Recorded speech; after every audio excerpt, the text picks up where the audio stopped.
है ना। तो सिलेबस के अकॉर्डिंग जो है वो अपन पढ़ेंगे। तो सबसे पहली चीज जो है वो ये है कि लाइव स्टॉक, जिसको अपन बोलते हैं पशुधन, सबसे पहली डेफिनेशन पशुधन यानी लाइव स्टॉक होता क्या है। देखो बहुत इजी सी डेफिनेशन है। पशु का मतलब क्या होता है, जानवर जो अपन पालते हैं। धन का मतलब उनसे यदि आर्थिक लाभ मिल रहा हो, ठीक है। तो कोई डेफिनेशन इसमें लिखने की जरूरत नहीं है, आपको सीधा दिमाग में आना चाहिए। पशुधन का मतलब यदि पशुओं से जो है वो किसी न किसी तरह से जो है वो आर्थिक लाभ प्राप्त हो रहा हो। धन का मतलब क्या हो, पैसा मिल रहा है ना। तो सिंपल सी ये बात हो गई कि पशुओं से यदि किसी भी प्रकार का आर्थिक लाभ प्राप्त हो रहा हो तो उसे जो है वो हम क्या कहेंगे, पशुधन कहेंगे, ठीक है। तो बहुत सिंपल सी डेफिनेशन हो गई। लेकिन अब क्वेश्चन यहां से थोड़ी बनेगा। क्वेश्चन क्या बनता है, पशुधन में कौन कौन सम्मिलित किए जाते हैं, ठीक है। यहां पे ये क्वेश्चन बनता है कि पशुधन में सम्मिलित कौन कौन किए जाते हैं। चलिए, तो अब आज मैं आपको बता रहा हूं पशुधन में कौन कौन सम्मिलित किए जाते हैं। तो पशुधन में सम्मिलित किए जाने वाले पशु, पशुधन की डेफिनेशन तो कोई लिखवाने की जरूरत नहीं है, ठीक है। तो पशुधन में सम्मिलित पशु, चलिए तो आपको जो पता है वो पहले बताओ कि सम्मिलित पशु जो है वो कौन कौन से होंगे।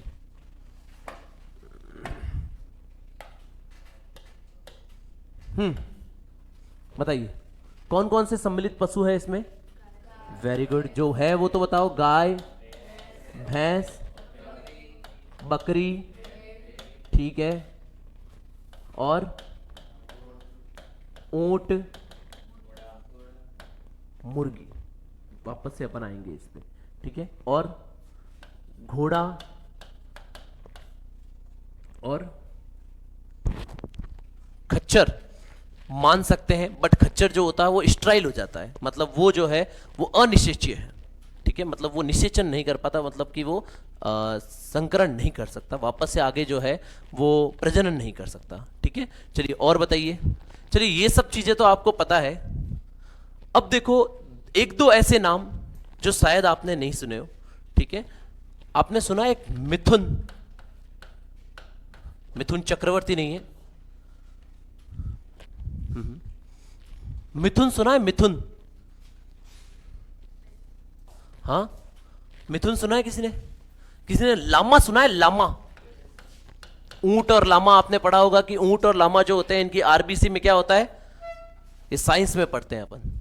ऊंट और लामा जो होता है उसकी आरबीसी में केंद्रक पाया जाता है।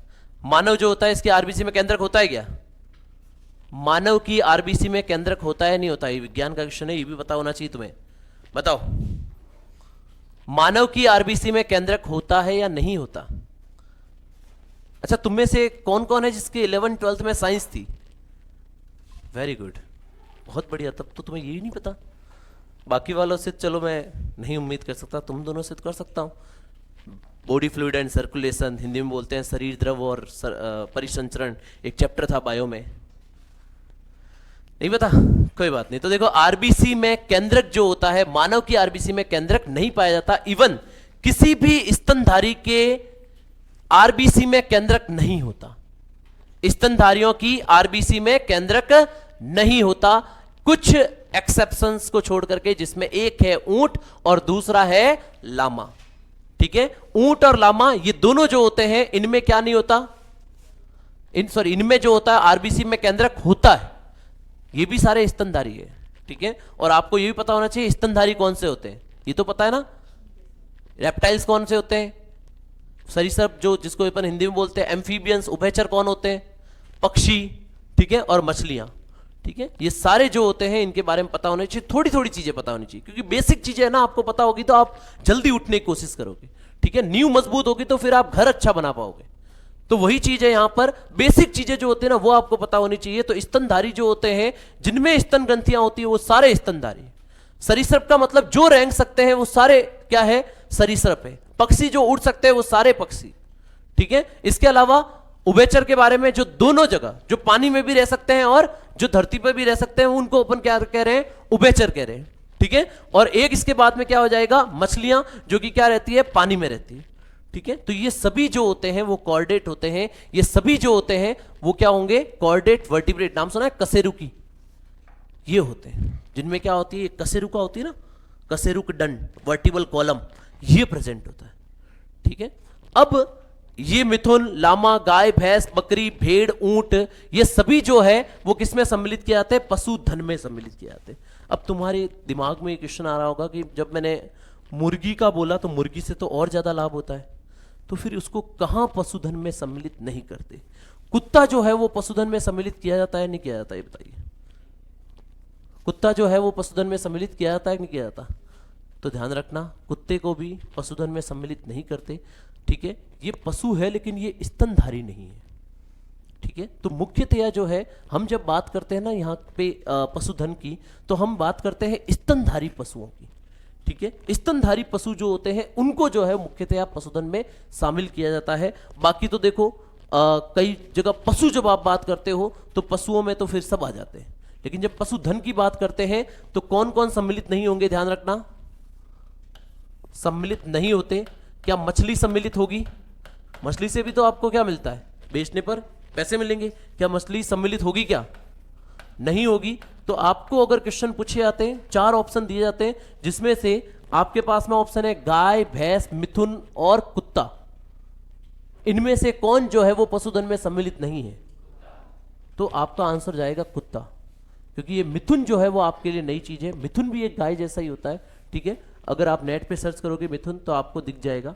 ठीक है, ऐसा ही गाय जैसा ही होता है, बस ये है कि वो इलाका लगभग पहाड़ी क्षेत्र जो होते हैं वहां पर होता है। जैसे याक है, याक भी पशुधन में आता है, ये भी याद रखना। याक जो होता है उसको भी क्या करते हैं?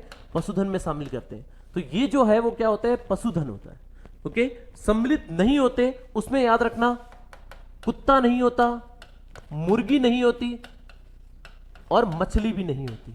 ये सब जो है वो पशुधन में सम्मिलित नहीं किए जाते। तो 2 चीजें यहां पर क्लियर हो गई आपकी, कौन पशुधन में सम्मिलित होता है और कौन पशुधन में सम्मिलित नहीं होता। तो एक क्वेश्चन यहां से बनने के चांसेस है कि पहला ही क्वेश्चन यहां से ये बनने को बन सकता है कि पशुधन में कौन शामिल होते हैं कौन नहीं होते। ठीक है, अगर थोड़ा टफ बनेगा तो ये बन सकता है मिथुन और कुत्ते को कंपेयर करवा सकते हो। ठीक है ना, जो होता है वो भी लेदर बनाया जाता है। ठीक है, तो ये सारे जो होते हैं सम्मिलित पशु जो होते हैं इनको तो किसमें पाला जाता है? इसमें रखा जाता है पशुधन में। और ये जो होते हैं जिनको सम्मिलित किया जाता है, कुत्ता, मुर्गी, मछली, बिल्ली, ये जो होते हैं इनको सम्मिलित नहीं किया जाता। ठीक है, अब देखिए कुछ और डेफिनेशंस जो है मैं बता रहा हूं। मेन जो डेफिनेशंस है वो है गाय और भैंस के लिए। ठीक है, गाय, भैंस, भेड़, बकरी के लिए कुछ डेफिनेशंस है जो आपको पता होनी चाहिए। ठीक है, अब वो आपने कभी ना कभी नाम जरूर सुने होंगे, लेकिन इससे पहले आपको नहीं पता होगा शायद। सबसे पहली चीज तो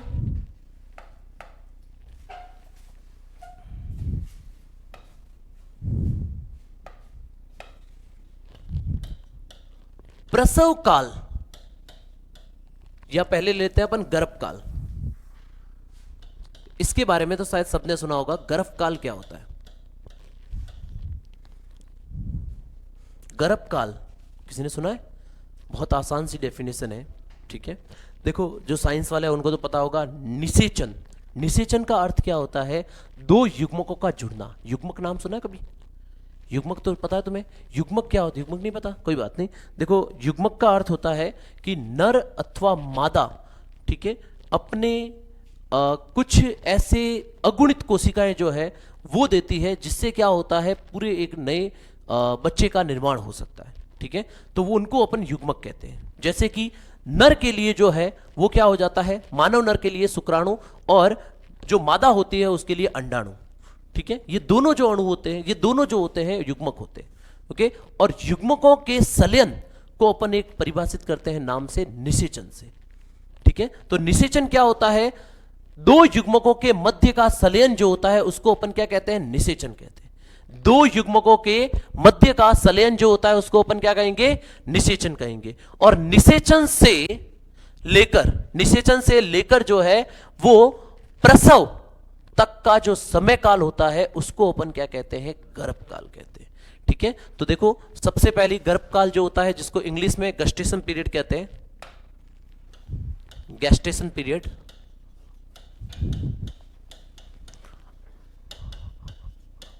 अच्छा ऐसा तो कोई नहीं है जिसके इंग्लिश मीडियम है? अच्छा है, ओके। तो प्योरली इंग्लिश में या फिर हिंदी चलेगा? चलेगा, ठीक है। तो लाइव स्टॉक बोलते हैं पशुधन को, ठीक है। बाकी कैटल बफेलो ये तो तुम्हें पता ही है ना, डॉग कैट वही तो पता ही है तुम्हें। तो गर्भकाल गस्टेशन पीरियड, ठीक है। गस्टेशन पीरियड क्या होता है? निषेचन से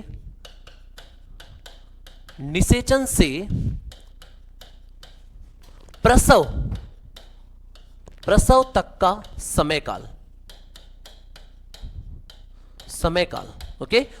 So now what is gestation period? Gestation period is the time period between the fertilization and pasteurization, okay. What is fertilization? Fertilization is the process of fusion of two gametes, okay. The male gamete is sperm and the female gamete is ovum, okay. So what is fertilization? Fertilization is the fusion of two gametes, okay. And what is gamete? Male sperm is the gamete and female ovum is the gamete, clear. Then निषेचन क्या होता है? It is the time period between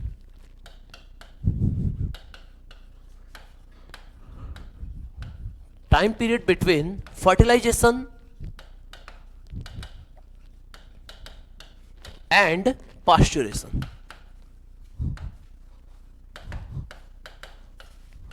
okay. तो क्या हुआ? निषेचन से लेकर के प्रसव तक का जो समय काल होता है उसे जो है वो अपन क्या कहते हैं? गर्भकाल कहते हैं, क्लियर है ना। बहुत सिंपल सी डेफिनेशन है, निषेचन हुआ और वहां से लेकर के प्रसव तक। अब सबसे पहले आपको पता होना चाहिए किसका प्रसव काल कितना होता है, और जो इंपॉर्टेंट होते हैं वो पूछे जाते हैं, है ना।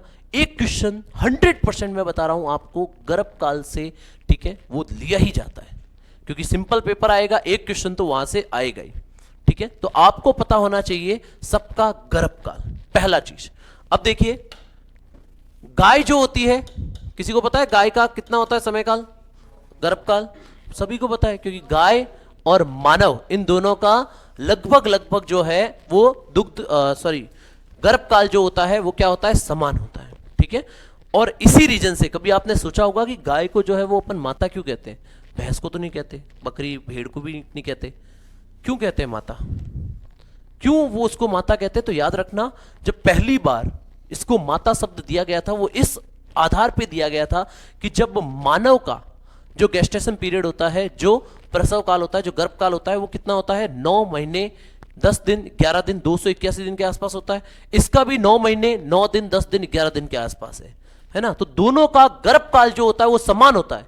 इसी कारण से जो है वो क्या कहा जाता है कि दोनों जो होते हैं, मतलब गाय जो होती है वो हमारी माता है, ऐसा बोला जाता है, ठीक है। तो गाय जो होती है इसका कितना होता है? देखो, 9 माह प्लस 9 दिन, ठीक है। और ये लगभग कितना होता है? 280 दिन के आसपास होता है, ठीक है। 280 दिन 281 दिन। इसके बाद में भैंस का किसी को पता है? वेरी गुड, 10 माह 10 दिन। 10 माह 10 दिन जो होता है वो किसका होता है? भैंस का। इसके बाद में बकरी और भेड़ का किसी को पता है?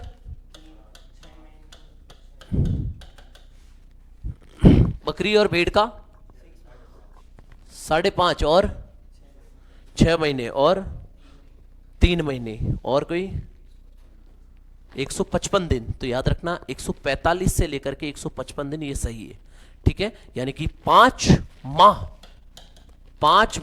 प्लस माइनस जो है वो कितने हो सकते हैं? 5 दिन। और ये लगभग तुम्हें ये पता है 30 × 5 कितने हो गए? 150 प्लस का मतलब हो गया 155। 145 से लेकर के 155 दिन तक जो है वो हो सकता है। चलिए, कुत्ता और बिल्ली का भी बता दीजिए, इनके भी पता होने चाहिए आपको, कितने होते हैं? 3 मंथ। देखिए याद रखना 2 मंथ होता है, ठीक है।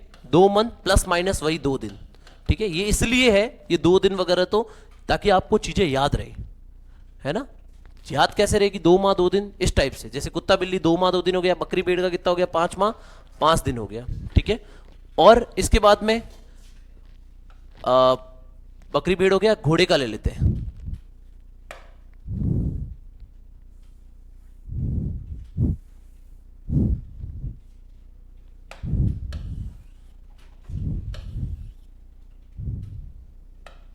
चलिए, घोड़े के बारे में बताइए। वेरी गुड, 11 माह 11 दिन, बहुत बढ़िया। इसके बाद में कैमल यानी ऊंट का बताइए। 340 340 होता है घोड़े का, ठीक है, 340 किसका होता है? घोड़े का। तो खुद देख लेना, 11 कितने हो गए? 330, 330 और 11 दिन मतलब 10 दिन मान ले, 340 हो गए, ठीक है। अब सोच वापस से, ऊंट का बताओ भाई, 13 महीने, वेरी गुड, याद रखना, 13 माह 13 दिन, ये सारे याद रखने के लिए बताए हुए, ध्यान रखना, 13 माह 13 दिन, ये भी क्या होता है? ये हो गया ऊंट का। इसके बाद में एक सूअर का भी याद रखना। सूअर का पता है किसी को? 3 महीने 30 दिन, 3 माह 3 सप्ताह और 3 दिन, यानी लगभग जो होता है इसका 115 दिन होता है। अपन 114 दिन लेते हैं, इसलिए लेते हैं क्योंकि आपका यहां सेट बैठ जाएगा। देखो 3 तो महीने हो गए, प्लस 3 हो गए वीक, और 3 क्या हो गए? दिन, ठीक है। तो ये लगभग लगभग कितना होता है? 114 दिन के आसपास, ठीक है। मैनली जो पूछे आते हैं आपको यही पूछे जाएंगे, ठीक है। इसके अलावा मिथुन का जब पूछा आता है तो याद रखना, गाय और मिथुन में ज्यादा कोई चेंजेस नहीं है, ठीक है ना। मिथुन का देखो, मिथुन और गाय वैसे एक ही चीज है, लेकिन मिथुन जो है वो अगर आप देखोगे तो वैसा ही दिखेगा आपको गाय जैसे, लेकिन उसको अलग पशु जो है वो कंसिडर किया जाता है, ठीक है। आज अगर आप, मैं अभी थोड़ा लेट हो गया था इसलिए मैं इसका फोटो नहीं लगा पाया, बाकी मैं आपको बता देता। अगली बार जब भी ऐसी कोई चीज़ें होगी जो आपको दिखाने वाली होगी, मैं ऑलरेडी पेन ड्राइव में लेके आऊँगा, ठीक है। तो ये मिथुन और गाय में लगभग सिमिलरिटीज होती है, ज़्यादा कोई चेंजेस नहीं होता, ठीक है। तो ये आपको जो है वो याद रखने, इसके अलावा भी बहुत सारे मिल जाएंगे, ठीक है। उनमें से ज़्यादातर इंपॉर्टेंट जो है वो क्या है? यही है ना। ज़्यादातर आपके जो इजी क्वेश्चंस होंगे वो यहीं से सॉल्व हो जाएंगे। ऐसे तो माउस का भी पूछा, मतलब माउस का भी होता है 21 दिन के आसपास, ठीक है। बहुत सारे ऐसे पशु हैं, ठीक है, जिन, लेकिन आपको उन सबके याद रखना। हाथी का बताओ, मुझे पूछा नहीं जाएगा बट बताओ। 14 महीने, अच्छा तू सोच रहा है कि 13 क्या होगा, ज़्यादा ज़्यादा 14, 15, 16, 21 माह के आसपास होता है, ठीक है। 2 पौने 2 साल के आसपास लगभग हो गया ये, ठीक है। ये पूछा नहीं जाता है क्योंकि हाथी कंसिडर नहीं करते हैं अपन। हाथी के क्वेश्चंस तो हमारे जब वेटनरी डॉक्टर के एग्जाम्स होते हैं उसमें आते हैं, है ना। पशुधन सहायक जो होता है उसमें भी इससे ज़्यादा नहीं आता, है ना। तो पशु परिचर में तो बहुत नॉर्मल आपको पूछा जाएगा। चांसेज यही है, बकरी भेड़ का पूछ लिया या तो, ठीक है, या सुअर का पूछ लिया। इतना इजी भी नहीं पूछेंगे, गाय भैंस का दे दिया, बट चांसेज है ना। बाकी घुमा के तो कुछ भी पूछ सकते हैं, ओके। थोड़ा बहुत आप लिख लीजिए, एक बार नोट्स बनाना स्टार्ट कर लीजिए, ठीक है। आपको सभी चीजें लगभग लिखवाई जाएगी। यस, बिल्कुल इसमें सुअर है। चलिए अगला जो है वो है एक डेफिनेशन, दुग्ध काल, इंग्लिश में जिसको बोलते हैं लैक्टेशन पीरियड।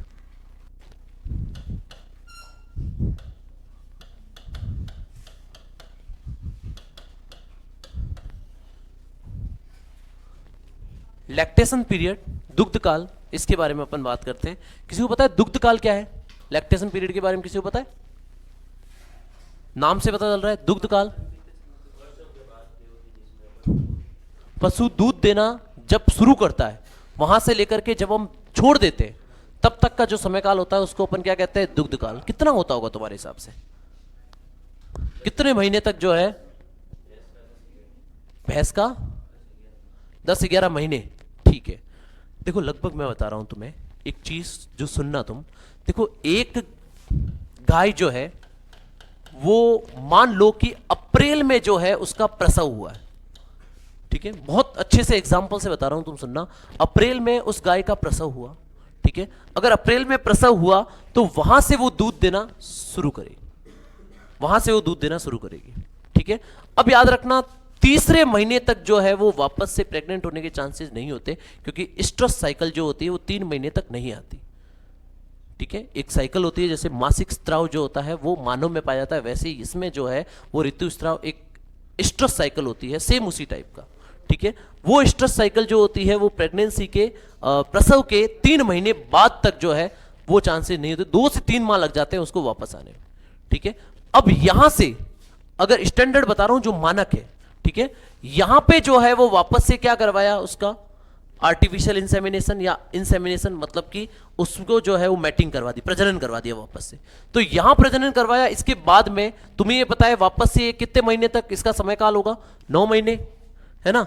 अब 9 महीने मतलब जो दूसरा बछड़ा होने वाला होता है उससे पहले अपन क्या कर देते हैं, गाय को छोड़ देते हैं, ठीक है। 2 महीने पहले, लगभग 60 दिन पहले जो होता है वो अपन दूध दूना बंद कर देते हैं, ठीक है। वो इसलिए करते हैं दूध दूना बंद, क्योंकि हमें जो है वो चाहिए कि अगली बार जब वो दूध दे तो वो अच्छे मिनरल्स, अच्छे जो पोषक तत्व होते हैं उनके साथ में दे।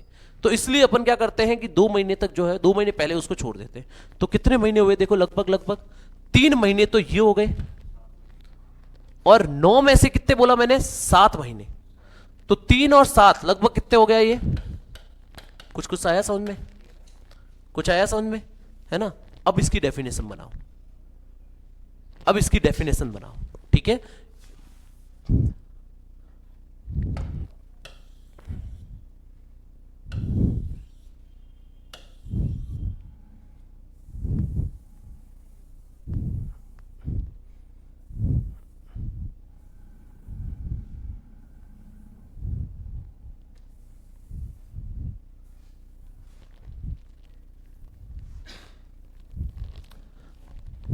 अब बताओ डेफिनेशन क्या होगी, कोई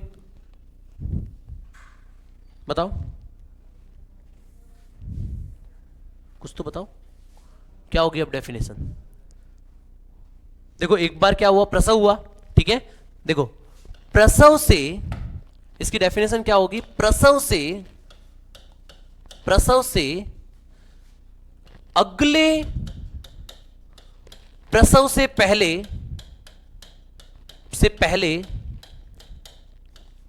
शुष्क, ध्यान रखना इसको बोलते हैं शुष्क करना, ठीक है। जब वो होता है ना, जब दूध नहीं लेते उसके काल को जो है वो क्या बोलते हैं अपन, शुष्क, ठीक है। शुष्क अवधि होती है वो, ठीक है। तो क्या बोला मैंने, प्रसव से, यानी पहला प्रसव हुआ, ठीक है, उस प्रसव से अगले प्रसव से पहले, ठीक है। एक प्रसव से लेकर करके अगले प्रसव से पहले, यानी कि शुष्क काल से पूर्व तक का समय काल, पूर्व तक का काल। तो सिंपल सा, अब देखो क्या बताया मैंने, सबसे पहले ये हो गया प्रसव, ठीक है। प्रसव के बाद में यहां पे जो है वो वापस से दूसरी बार हो गई सर्विस यहां पर होता है प्रजनन, ठीक है। जब वापस से मैटिंग करवाई जाती है, जो कि प्राकृतिक तथा कृत्रिम विधि से करवा सकते हैं। कृत्रिम विधि आपने देखा होगा, टीका लगाना आता है डॉक्टर, ठीक है, तो वो हो सकता है। प्राकृतिक विधि में क्या होता है कि अपन जो है वो सांड के पास में छोड़ देते हैं, ठीक है। तो ये 2 तरीके हो सकते हैं सर्विस के। इसके बाद में सर्विस से लेकर के, और दूसरा क्या हो जाएगा यहां पर, प्रसव, ठीक है। ये दूसरा प्रसव हो गया, ठीक है। तो ये तो क्या हो गया, गर्भकाल, यहां से सर्विस से लेकर के प्रसव तक का तो गर्भकाल हो गया। और एक प्रसव से जो शुष्क काल होता है ये हो गया शुष्क काल,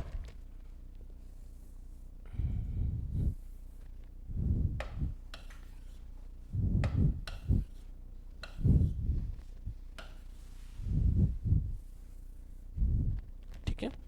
तो ये जो होता है ये होता है शुष्क काल, ठीक है। तो प्रसव से 2 माह पहले जो होता है वो क्या होता है, शुष्क काल होता है। ये हो गया 2 महीने पहले, ठीक है। ये कितने हो गए, 7 महीने, तो 7 + 2 9 महीने हो गए पूरे। और यहां पे मैंने कितने महीने बोले थे, लगभग 3, ठीक है। तो वापस समझने की ट्राई करो, प्रसव से सर्विस कितने महीने बाद होगी, 3 महीने बाद, ठीक है। उस सर्विस के बाद में 9 महीने तक क्या होगा, अगला प्रसव होगा। अब 9 महीने में 7 महीने तो क्या हो गए, दूध देगी गाय, और 2 महीने लास्ट वाले में नहीं देगी। तो अब मुझे बताओ कि दुग्ध काल क्या हुआ। तो ये जो होता है ये होता है दुग्ध काल, यानी प्रसव से लेकर के शुष्क काल के मध्य का समय जो होता है उसको अपन क्या बोलते हैं, दुग्ध काल बोलते हैं। हुआ कुछ क्लियर नहीं हुआ, ठीक है ना। तो दुग्ध काल क्या हुआ, प्रसव से लेकर के शुष्क काल जो समय होता है, जहां से शुष्क काल शुरू हो जाता है उस तक का जो समय काल होगा उसको अपन क्या बोल देते हैं, दुग्ध काल बोल देते हैं, ठीक है। लगभग ये 10 माह का होता है, लेकिन सबसे ज्यादा दुग्ध काल होता है गिर गाय का, ठीक है। राजस्थान में, इंडिया में जो है वो सबसे ज्यादा किसका होगा, गिर गाय, ठीक है। गिर अगर राजस्थान में भी होगी तो भी लगभग उसका दुग्ध काल उतना हो जाता है, ठीक है। अब सबसे ज्यादा तुम्हें पता है किसका होता है दुग्ध काल, नहीं पूरे वर्ल्ड में, जर्सी का, वेरी गुड, जर्सी गाय आती है, नस्ल है, उसका जो है वो सबसे ज्यादा दुग्ध काल होता है। वो ऐसी गाय है जो 365 में से 365 दिन जो है वो क्या दे सकती है, दूध दे सकती है।